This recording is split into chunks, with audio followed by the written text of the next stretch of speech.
Hey y'all. So we're back here. We just completed the first peer review assignment. It was taking a look at people's submissions. I graded some on my own as well, and talked a little bit and kind of remembered stuff from the past, right? So here's kind of some stuff to expect, things to know, right? So when I graded these last semester for the part of the final paper, right? Keep in mind, right, that this is like kind of like a first draft kind of thing. And so later on, you have the opportunity to correct and make changes, right? So this first assignment is really about seeing where you're at, finding weak points and stuff like that. And so what typically happens is that your peers are generally going to be a lot softer on grading than I am, and you should be aware of that, right?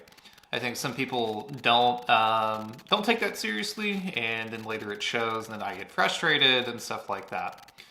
So here's what we're going to end up doing, right? So a couple notes we're going to do.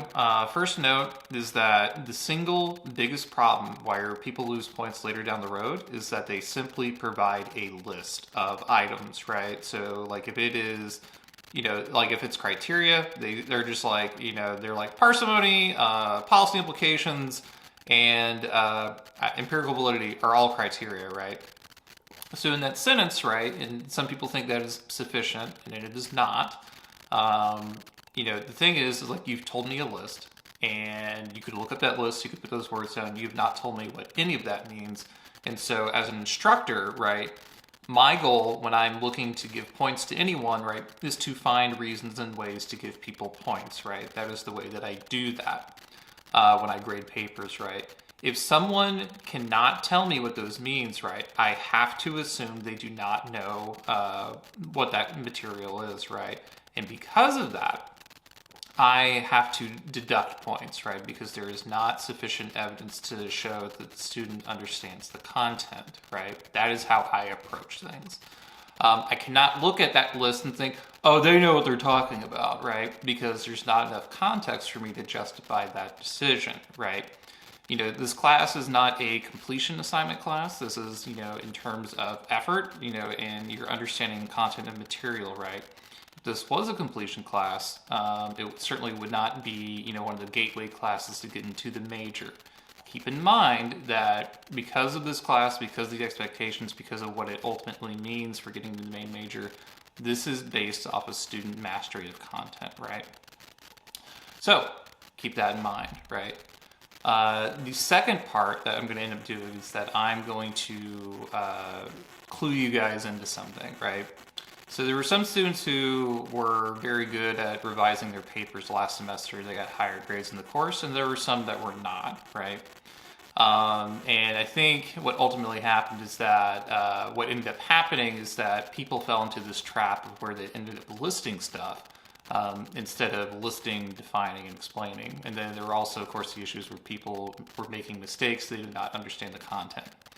To the point where I think like the most common grade that happened on the final paper across two sections of the course, I'm only teaching one this semester, was like a 65, right? That was like, the most commonly occurring score. And most of that came from people not listing, defining, and explaining each piece of the theory, each piece of a criteria, each piece of, correlate, or explaining a policy that's informed by the theory, right? Some people would just say, oh, we got to do a policy, and that's not sufficient for me. Very few people earned A's on that paper. Very few. I think across two sections of people, and saying like 75, 80 students or something like that, two probably got an A, right? And they deserved it. I mean, they were among the best papers I've ever read for this course. So what I'm going to do is going to upload examples of, what an A paper looks like, at least in my, direction, or in my vision, right? What like a C, or like what a commonly occurring grade is, and what is like a complete bomb. Why? Because if you are looking at your own paper, right, and you're looking at other people's papers, and you have an idea of what that looks like, you should maybe, set your expectations accordingly. It's not to scare you. It is more about just communicating the expectations for the course. And the thing is, right, like, I wouldn't set these expectations if I didn't think y'all could do it, right? You guys are, obviously, you're in college. You've had a lot of people believe in you and believe that you're capable of getting into higher education and performing well. And that has been true, for years, right?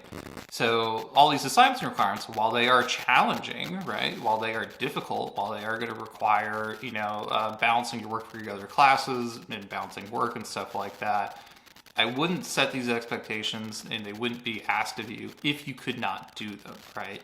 If you feel like truly that you could not do it, then you should probably consider dropping the class, right?